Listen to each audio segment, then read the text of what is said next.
Hello church, एक बार फिर से आपका अर्बन लाइफ फेलोशिप में स्वागत है। मैं विश्वास करता हूं कि पिछले हफ्ते के सरमन से आपको बहुत आशीष मिली होगी और हमने आपको पहले भी बताया था कि we have close the series, we have just finish the series and today we will conclude. जो भी कुछ हमने सीखा है ओवरऑल व्यू देखेंगे कि नहम्याह की किताब का फाइनली जो है ये अल्टीमेट जो मैसेज है वो क्या है। हम लोगों ने एक एक चैप्टर को देखा है, verse by verse we studied the book of Nehemiah and I am sure that you have blessed and you have learn many things. तो आज हम ख़त्म करेंगे और उसके बाद फिर हम लोग एक क्रिसमस की सीरीज शुरू करेंगे।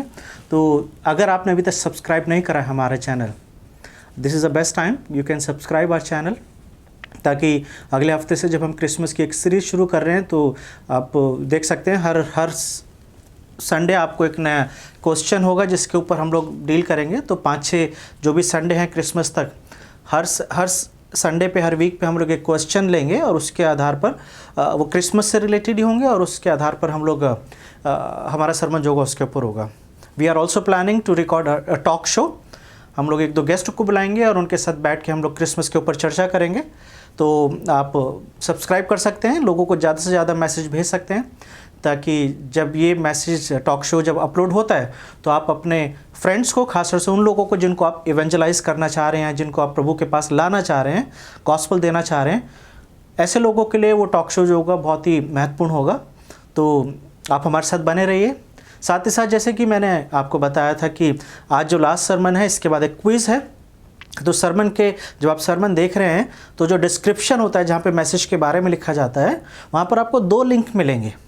एक लिंक होगा हिंदी क्विज़ के लिए, यानी कि हिंदी के प्रश्नों के, और दूसरा होगा इंग्लिश के लिए। तो आप अपनी लैंग्वेज के हिसाब से आप लिंक पे क्लिक करेंगे, वहाँ पर आपको अपना नाम डालना है, अपना फ़ोन नंबर डालना है और उसके बाद हर एक क्वेश्चन के 4 आंसर हैं।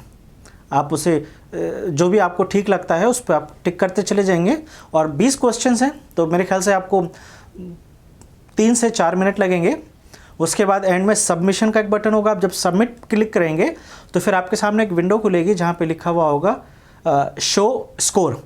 तो आज जब आप उस पर क्लिक करेंगे या व्यू स्कोर तो वहाँ पर आपको पता चल जाएगा कि आपको कितने मार्क्स मिले हैं। तो बहुत सिंपल सा क्वेश्चन है। अगर आपको ऐसा लग रहा है कि काफ़ी साल हो गया आपको स्टडी छोड़े हुए, क्वेश्चन आंसर्स करे हुए, तो ये फ़न टाइम होगा। हर क्वेश्चन के 4 आंसर हैं, आप choose one and then you can continue. इसके सरमन में चलते हैं। अगर कुछ और होगा तो आपको मैसेज दे दिया जाएगा। हमारे लिए प्रार्थना करते रहें क्योंकि अगली सीरीज़ जो है वो क्रिसमस सीरीज़ है, तो उसके लिए आप हमारे लिए प्रार्थना करें ताकि अच्छा सा एक सीरीज़ जो है वो तैयार हो सके, ताकि लोगों को, और ख़ासतौर से जब क्रिसमस का समय रहता है तो उस सीरीज़ के द्वारा, उन वचनों के द्वारा बहुतों को आशीष मिल सके। आइए हम प्रार्थना करें। प्रभु, हम आपका धन्यवाद देते हैं आज के दिन के लिए, धन्यवाद देते हैं प्रभु आज के संदेश के लिए प्रभु, और विशेष तौर से धन्यवाद देते हैं नहम्याह की किताब से प्रभु। जब हमने स्टडी करी और पूरे 2-2.5 महीने प्रभु हमने नहम्याह की किताब से जब हमने पढ़ा सीखा प्रभु, हम धन्यवाद देते हैं कि आपने इस पुस्तक के द्वारा हमसे बातचीत करी प्रभु, और बहुत कुछ ऐसी बातें सिखाई प्रभु जी जो हमें नहीं पता थी या जिनकी ज़रूरत हमें हमारे आत्मिक जीवन में थी प्रभु। हम धन्यवाद देते हैं प्रभु कि आपका अनुग्रह हमेशा हमारे जीवनों पर बना रहता है प्रभु, और वो इस बात का सबूत है प्रभु कि आप हमें सिखाते हैं ताकि प्रभु हम अपने जीवन में नाश ना हो जाएं, बल्कि प्रभु हम आपके प्रेम में और आपके भय में बढ़ते चले जाएं।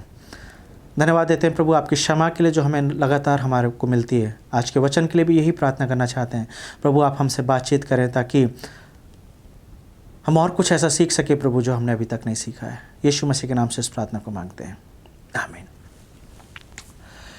तो जैसा कि आप जानते हैं कि हम लोग बुक को ख़त्म कर चुके हैं। पिछले संडे हमने 13वें चैप्टर को देखा था और 13 चैप्टर की सारी वर्सेस को देखा, 31वीं वर्ष तक। तो आज हमें ये देखना है कि जब हमने इसको एक एक चैप्टर के हिसाब से देखा है तो finally why this book was recorded in the Bible, what is the purpose of the book of Nehemiah. अगर आपने सारे सरमन सुने हैं, अगर आपने एक एक सरमन को सुना है, आपने खुद बाइबल को पढ़ा है, स्टडी करा है, so what is your opinion, what will you say, what is the purpose of the book of Nehemiah. Bible में हर एक बुक का अपना एक पर्पस है, एक रीज़न है। जो भी बुक्स जो हैं, जो भी पुस्तकें बाइबल में शामिल की गई हैं, तो नहम्याह की पुस्तक का क्या पर्पस होगा, आपने अगर सारे सरमन सुने हैं तो आपको क्या लगता है, what answer you will give, what do you think why this book is included in the Bible? क्या ये पुस्तक सिर्फ इसलिए है कि नहम्याह हम ये देखें कि किस तरीके से दीवार बना रहा है? Can we say that this book of Nehemiah is all about building the wall of Jerusalem? क्योंकि अगर ऐसा है तो छठे चैप्टर में दीवार जो है रिपेयर हो गई है, और छठे चैप्टर का जब खत्म हो रहा है, सातवां चैप्टर शुरू हो रहा है, तो वहाँ पे सेलिब्रेशन होना चाहिए, वहाँ पे कुछ जश्न मनाना चाहिए, क्योंकि ये जो दीवार है इतने सालों से टूटी हुई थी, ये रिपेयर हो गई है। But we don't see any celebration in chapter 7।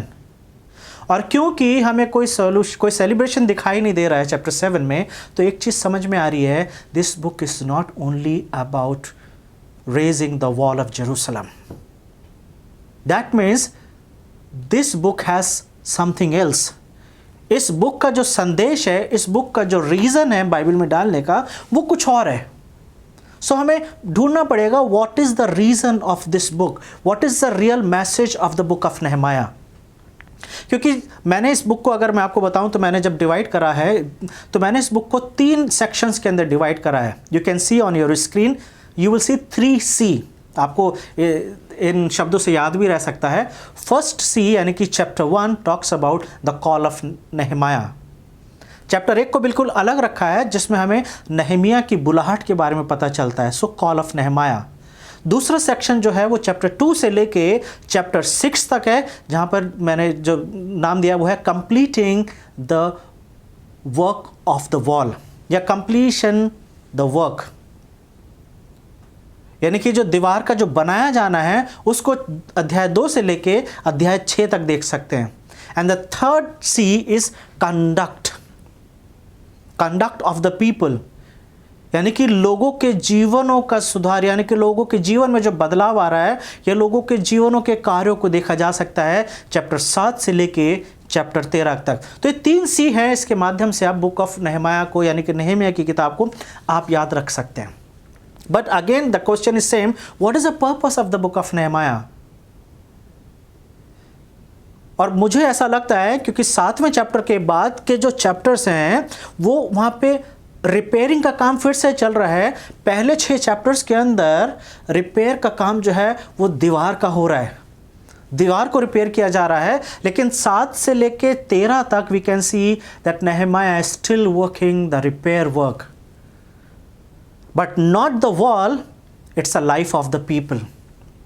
लोगों के जीवन में बदलाव लाया जा रहा है। तो अगर आप एक चीज नोटिस करेंगे, there are few words which can be seen again and again in the book of Nehemiah, जैसे repentance पश्चाताप करना, cry उनका रोना, mourning उनका विलाप करना, fasting उनका उपवास करना, praising या prayer करना, और फिर उसके बाद सेलिब्रेशन। ये कुछ वर्ड्स हैं जो बार बार रिपीट हो रहे हैं। पहले चैप्टर में इनमें से कुछ शब्दों को हम देखा कि when Nehemiah heard about the news of the Jerusalem, he start crying, mourning, fasting and praying, and then we see from the chapter 7 onwards that these words were repeated many times. तो एक चीज़ है कि ये book जो है सिर्फ शहरपना के बारे में नहीं है, लेकिन ये बुक जो लिखी गई है ये दोबारा से वर्शिप शुरू करने के लिए लिखी गई है। God has sent Nehemiah so that he can start worship again in Jerusalem. When Ezra came, he repaired the temple। जब एजरा आया है तो एजरा की किताब में हम ये देख सकते हैं कि परमेश्वर के भवन को रिपेयर तो किया गया है, लेकिन आराधना पूरी तरीके से शुरू नहीं हुई है। और may be started but somewhere they lost the zeal for God. और इसलिए जब हम नहम्याह की किताब को देखते हैं, we can see the continuation of the scripture. बार बार वचन लोगों के सामने पढ़ा जा रहा है, और लोग जो है परमेश्वर के वचन को सुन के they are repenting, they are mourning, they are crying and they are fixing their life. तो एक चीज हम देख सकते हैं, this whole book is all about the fixing, repairing. पहले फिजिकल रिपेयर किया जा रहा है, जो दीवार रिपेयर हो रही है, और बाद में लोगों के जीवन रिपेयर किए जा रहे हैं, यानी कि जो जीवन परमेश्वर से दूर थे। So we can see this is the book जहाँ पर एक ऐसी किताब है जहाँ पर we can see the transformation through the scripture. लोगों के जीवन में जो बदलाव आ रहा है वो वचनों के आधार पर आ रहा है। लोग वचन को सुनते हैं, जब एजरा पढ़ रहा है, जो लोग पढ़ रहे हैं, और जब वो सुन के जब उस चीज़ को देखते हैं, वो अपने लाइफ को ठीक कर रहे हैं। उन्हें रियलाइज़ हो रहा है कि वो उसके अनुसार जीवन नहीं जी रहे हैं, चाहे वो फेस्टिवल ऑफ बूथ्स, झोपड़ियों का पर्व मनाने के द्वारा, या और जो विधियां हैं, जैसे वो अपनी जिम्मेदारी परमेश्वर के भवन के प्रति भूल चुके हैं, सबत के बारे में वो लोग भूल चुके थे, या अन्य जातियों में शादी कर रहे हैं। तो जब जब वचन पढ़ा गया, we can see that they are not only hearers but they are the doers. वचन को सुन के और उनके अनुसार अपने जीवन को जी रहे हैं, लेकिन बार बार they are going back in their old life. So God has sent Nehemiah so that he may start worship once again. दूसरी चीज, जब हम इस बुक के बारे में बात कर रहे हैं तो हमें इसकी डेट्स के बारे में देखना होगा। अगर आप इसकी डेट को देखेंगे तो नेहेमिया की किताब जो है जब एंड होती है, जब इसकी सारी इवेंट्स जो है चैप्टर 13 जब खत्म हो रहा है, so this book was ended somewhere around 485 BC। लगभग 485 BC के आसपास ये किताब खत्म हुई है। अगर आपको पता होगा ओल्ड टेस्टमेंट और न्यू टेस्टमेंट, तो इसके बीच में 400 साल का एक गैप है, जिसे हम बोलते हैं साइलेंट पीरियड। तो इस 400 साल का गैप है, और 400 साल के गैप से पहले इस बुक की जो डेट हमें मिल रही है, वो जो खत्म हो रही है, ये ऑलमोस्ट 485 BC के आसपास ये बुक जो है खत्म हो रही है। So we can see we are very close to that 400 years in the book of Nehemiah. So we can say that book of Nehemiah is almost the last book of the Old Testament. पुराने नियम की लगभग ये आखिरी किताब है। और क्योंकि आखिरी किताब है तो इसमें बहुत कुछ हो रहा है, क्योंकि जब 400 साइलेंट पीरियड जब खत्म होता है, we see that Jesus comes. यीशु मसीह मरियम के द्वारा पृथ्वी पर आ रहे हैं, यीशु परमेश्वर जिब्राइल फरिश्तों को भेज रहा है। So we can see when that silent period ends, we can see the entry of Jesus. और साइलेंट पीरियड खत्म होने से पहले we see the book of Nehemiah, जहाँ पे परमेश्वर नेहेमिया को भेज रहा है ताकि वो यरूशलेम को रिपेयर कर सके, यरूशलेम को एक ऑर्डर मिला सके और लोगों की लाइफ को एक सही दिशा को दे सके। So we can see somewhere some connection in the book of Nehemiah and in New Testament. तो जैसे जैसे मैसेज में हम आगे बढ़ेंगे, हम लोग उस चीज़ को देखेंगे, but we will see the overall view of the book of Nehemiah. पहली चीज़, जब हमने सारे चैप्टर्स को देखा है, we would have learn something about the leadership.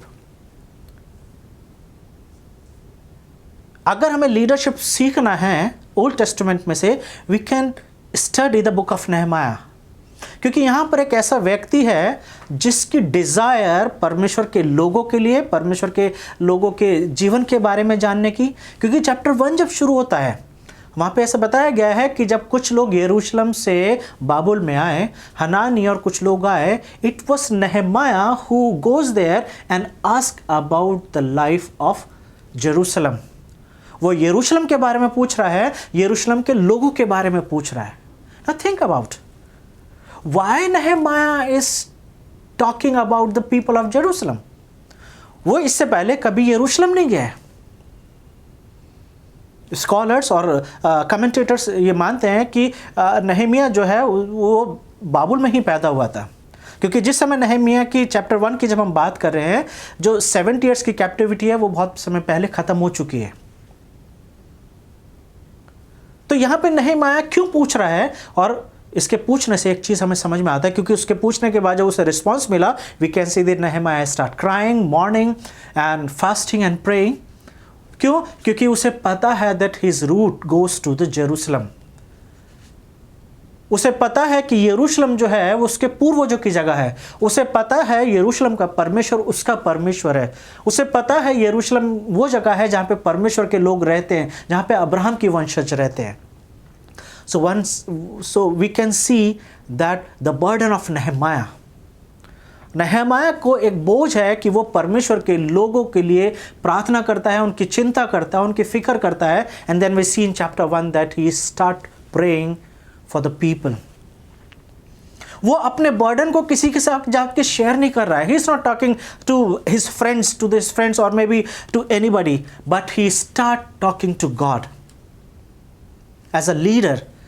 जब आपको किसी चीज़ का बोझ आता है, जब आपको किसी चीज़ के बारे में आप सोचते हैं और उसके लिए काम करना चाहते हैं, व्हाट डू यू डू? क्योंकि हमारे समाज में ऐसी बातें पाई जाती हैं कि जब लोगों को कोई बर्डन मिलता है, कोई परमेश्वर के प्रति कुछ काम करना चाहते हैं, they start talking to the people first. They share that burden with their spouse, with their husband, with their wife. They share sometimes that burden with their pastor. They share that burden with their church people. They share that burden with their friends. But look at Nehemiah. नehemiah कहाँ पे जा रहा है अपने burden को, अपने जो उसके दिल में जो भी कुछ चल रहा है वो उसको किसी से शेयर नहीं कर रहा है, but he spend time in prayer. वो प्रार्थना करता है परमेश्वर के साथ, और परमेश्वर को वो बता रहा है. चैप्टर 1 को जब हम देख रहे हैं, वो परमेश्वर की आराधना कर रहा है प्रार्थना में. परमेश्वर जो महान है, सर्वशक्तिमान परमेश्वर है. फिर वो साथ ही साथ लोगों के लिए कन्फेशन की प्रार्थना कर रहा है, फिर लोगों की रेस्टोरेशन के लिए प्रार्थना कर रहा है. So we can see the burden of Nehemiah. और चैप्टर 2 में वो इसका खुलासा करता है that this burden was given to him by God. परमेश्वर ने उसे बर्डन दिया था कि वो यरूशलेम के लोगों के लिए जाके काम करे. तो we can see in chapter 1 the call of Nehemiah. लेकिन जैसे जैसे हम आगे बढ़ते हैं, हम इस चीज को देख रहे हैं कि नेहमिया जो है किस तरीके से अपने लीडरशिप को अंजाम दे रहा है. ये एक ऐसी बुक है जिसमें हम बार बार नेहमिया को प्रार्थना करते हुए देख रहे हैं. 13 चैप्टर्स की एक किताब है, लेकिन इन 13 चैप्टर्स में कम से कम 10 या 11 बार हम नेहमिया को प्रार्थना करते हुए देख रहे हैं.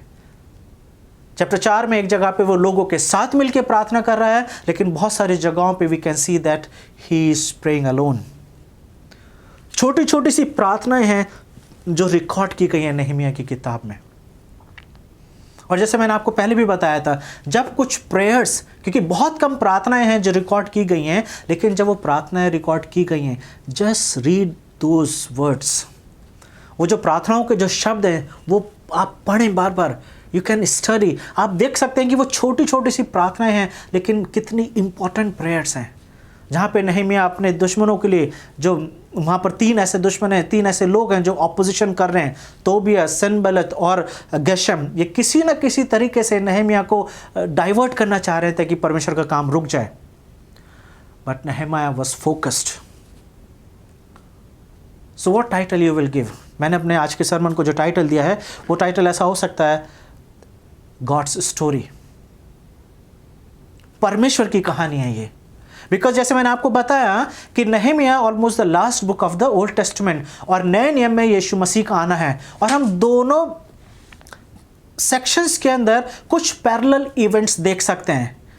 नेहमिया को परमेश्वर भेज रहे हैं ताकि नेहमिया यरूशलेम जाके उस वॉल को रिपेयर करे और लोगों के जीवन जो कि परमेश्वर से दूर हैं उनकी लाइफ में सुधार ला सके, ट्रांसफॉर्मेशन ला सके. और नए नियम में भी हम इन्हीं चीज़ों को देखेंगे. लेकिन हम यहाँ पर हम देख रहे हैं कि जो दुश्मन है, जो ऑपोजिशन वाले हैं, वो किसी न किसी तरीके से नेहमिया को रोकना चाह रहे हैं, लेकिन नेहमिया नहीं रुका.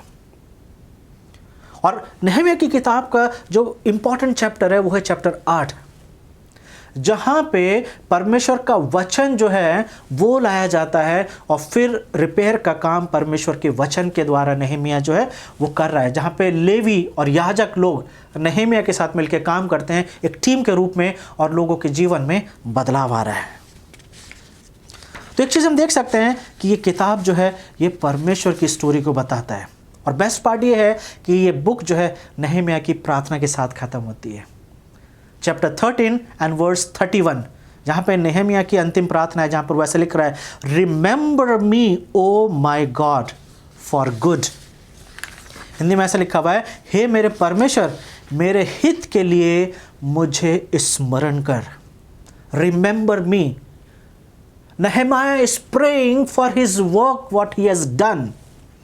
जो यरूशलेम में उसने काम करा है, सिर्फ दीवार रिपेयर करने का नहीं, लेकिन लोगों के जीवन में जो सुधार लाने का काम है, व्यवस्था के अनुसार उन्हें ट्रेन करा है. कई बार हम देख रहे हैं कि नेहमिया उन्हें डांट रहा है, ही इज रिब्यूकिंग द पीपल. उनको याद दिला रहा है कि क्यों वो व्यवस्था इतनी जल्दी भूल गए. He is helping them so that they can focus on their life. They can understand that they have to live according to the law of God.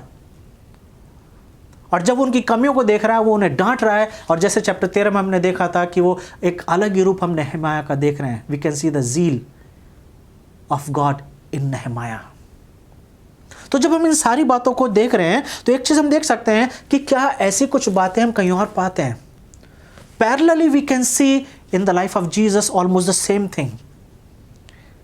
In the Old Testament we can see that God sends Nehemiah ताकि वो जाके परमेश्वर के काम को अंजाम दे, और नए नियम में हम ये देख रहे हैं कि परमेश्वर यीशु मसीह को भेजते हैं और यीशु मसीह को भी इसी तरीके का काम दिया गया है. God sent Jesus so that he can repair the life of people, so that he can repair the broken relationship.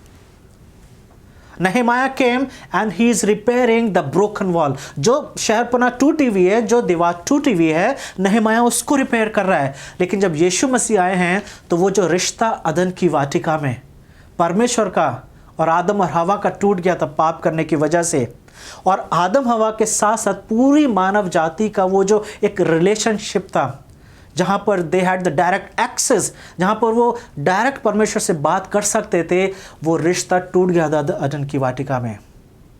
यीशु मसीह आए ताकि वो रिश्ता फिर से जुड़ सके, ताकि हमें किसी बिचवई की ज़रूरत ना पड़े, बट वी में अप्रोच गॉड डायरेक्टली.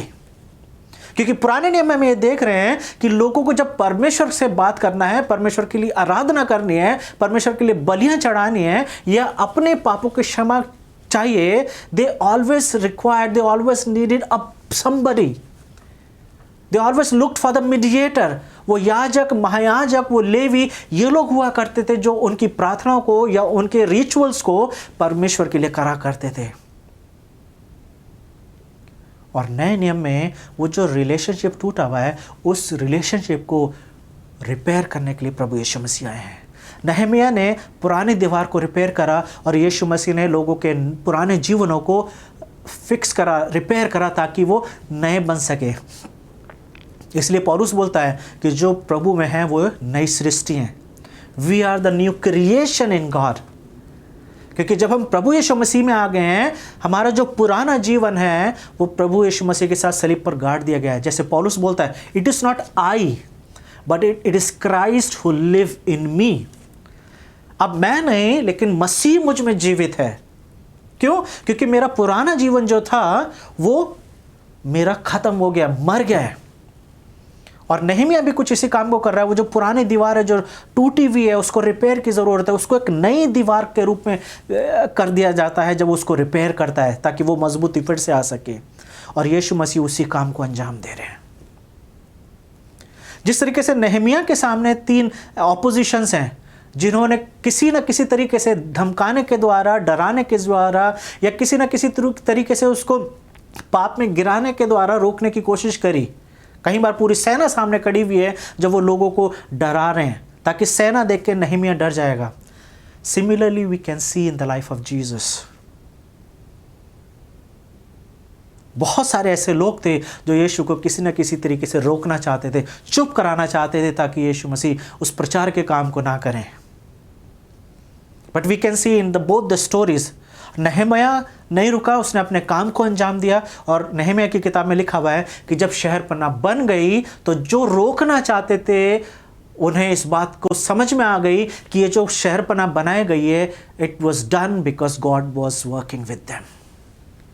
क्योंकि वहां पे वो बोलते हैं, this is the act of God. ये परमेश्वर का काम है कि दीवार बन गई है. क्योंकि उन्होंने अपनी तरफ से बहुत कोशिश करी, लेकिन सारी कोशिशें उनकी फेल होती चली गई.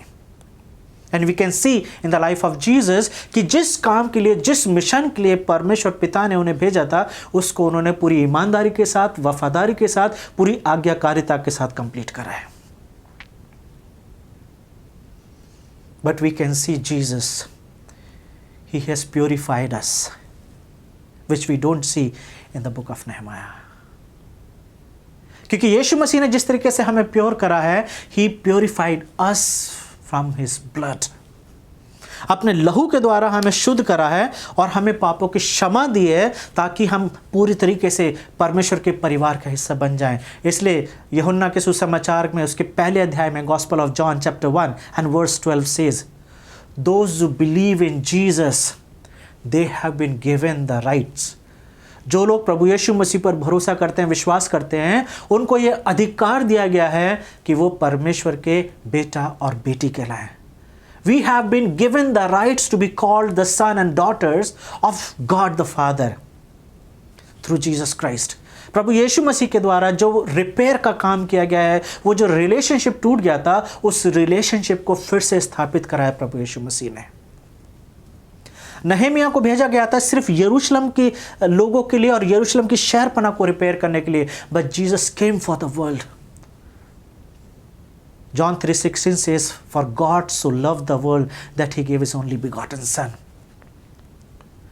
परमेश्वर ने जगत से ऐसा प्रेम करा कि उसने अपना इकलौता पुत्र दे दिया। So we can see God so loved the world.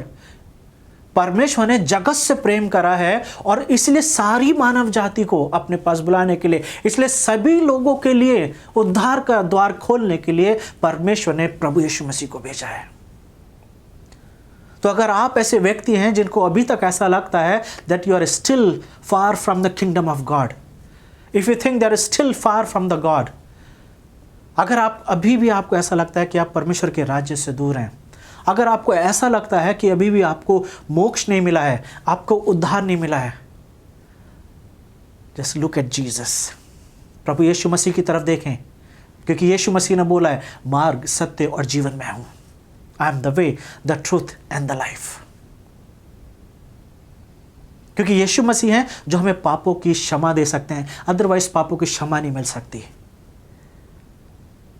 यीशु मसीह भेजे गए थे ताकि पापों की क्षमा के लिए एक प्रावधान कर सके, so that he may provide the forgiveness,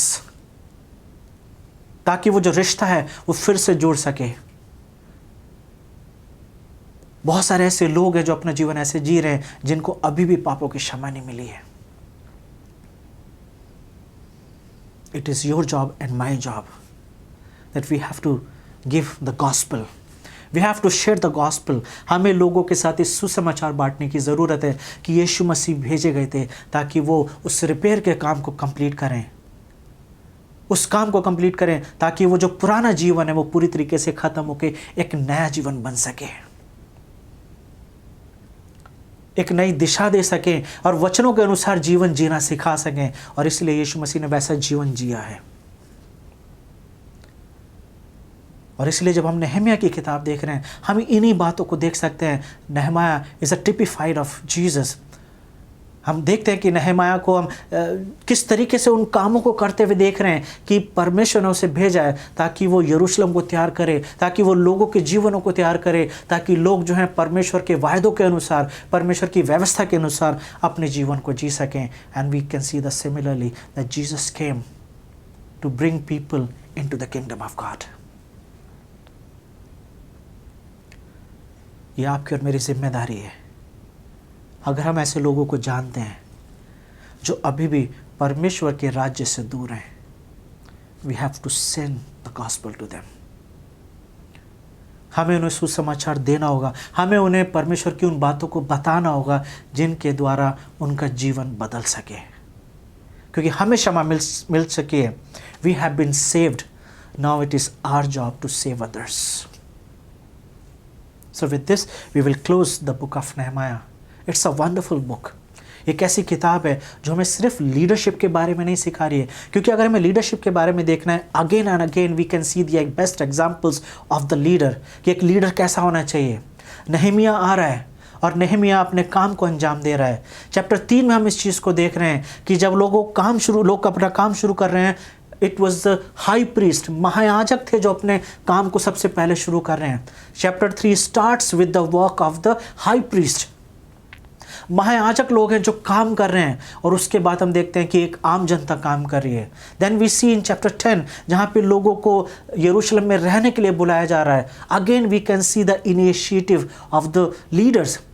वो जो अगवे लोग हैं वो अपने आप को पहले यरूशलेम में रहने के लिए तैयार करते हैं, जबकि यरूशलेम के अंदर बहुत सारी फैसिलिटीज़ नहीं हैं, but they were ready to live with the minimum facilities.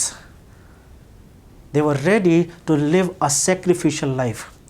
और वहाँ पे चैप्टर 10 में ऐसे लिखा हुआ है कि उनको देख के फिर और लोग भी जो थे वे यरूशलेम में आने के लिए तैयार हुए। कुछ लोगों को चिट्ठियों के द्वारा चुना गया और कुछ लोग अपनी इच्छा से रहने के लिए तैयार हुए। So we can see a big number, they came in Jerusalem.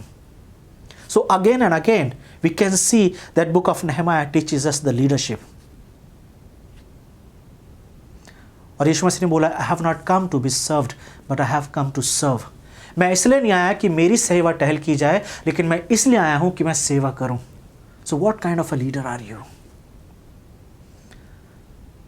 हमारे समाज में कई बार ऐसे लीडर्स पाए जाते हैं कि जब वो अपना परिचय देते हैं तो वे बोलते हैं that we are the servant of God, but they don't like when they are treated like the servant. हम अपने आप को परमेश्वर का दास तो बोलते हैं, लेकिन दासों की तरह कई बार लोग ट्रीट नहीं, अच्छा नहीं लगता है जब उन्हें उस तरीके से ट्रीट किया जाता है. But look at नेहमाया, look at Jesus. Jesus is serving the people. Jesus is washing the feet of disciples. He is serving the people. आइए हम एक ऐसे लोग बने जैसे कि बाइबल हमें बताती है, जैसे पहले पत्रस में लिखा हुआ है कि हम राजकीय लोगों का एक समाज बना दें, ताकि इस समाज के लिए हम एक उदाहरण बन सके. With this, I will close the book of Nehemiah. Keep praying for us, ताकि हम अगले हफ्ते जब हम मिलें तो एक नई सीरीज़ के साथ, एक नए विचारों के साथ हम लोग मिल सकें. और आप ज़रूर दूसरों को ज़रूर भेजें, ताकि किसी न किसी के जीवन में आपके एक मैसेज भेजने के द्वारा बदलाव आ सके. आइए हम प्रार्थना करें. प्रभु, हम आपका धन्यवाद देते हैं आज के दिन के लिए. धन्यवाद देते हैं प्रभु आपके अनुग्रह के लिए, आपकी दया के लिए. धन्यवाद देते हैं प्रभु, आज आपने अपने वचनों के द्वारा एक बार फिर से हमें सिखाया प्रभु, और याद दिलाया प्रभु कि हम परमेश्वर पिता के परिवार का हिस्सा हैं. प्रभु, हमें ऐसा जीवन जीने की मदद करें प्रभु, ताकि हम अपने जीवनों के द्वारा प्रभु आपको आदर और सम्मान दे सकें, और हमारे जीवनों के द्वारा प्रभु जी बहुतों को आशीष मिल सके. धन्यवाद देते हैं प्रभु, आज अपने वचन के द्वारा आपने हमसे बातचीत करी. यीशु मसीह के नाम से इस प्रार्थना को मांगते हैं, आमीन. आप यूट्यूब चैनल पे भी जा सकते हैं हमारे सरमन को सुनने के लिए. हमारे पुराने सरमन वहाँ पे मिलेंगे आपको. ये पूरी सीरीज़ आप देख सकते हैं. अगर वहाँ पे आप नेहमिया लिखेंगे या वहाँ पे मेरा नाम लिखेंगे मैक्सवेल जॉर्ज, तो वहाँ पे जब बहुत सारे नाम खुलेंगे तो जो हमारा ऊपर जो फ़ोटो होती है जहाँ पर हम नेहमिया लिखा हुआ दिखता है, जो आपको पहला सरमन मिला होगा, आप उस फोटो को देखेंगे तो जितने भी सरमन उस फोटो से जुड़े हुए होंगे वो सारे हमारे सरमन हैं. वहाँ पे आपको फ्रूट ऑफ द स्पिरिट के सरमन मिलेंगे, वहाँ पे आपको एट्रीब्यूट्स ऑफ गॉड के सरमन मिलेंगे. So you can visit our YouTube channel and you can study those sermons. Thank you very much. Have a wonderful week and be safe and stay at home. God bless you.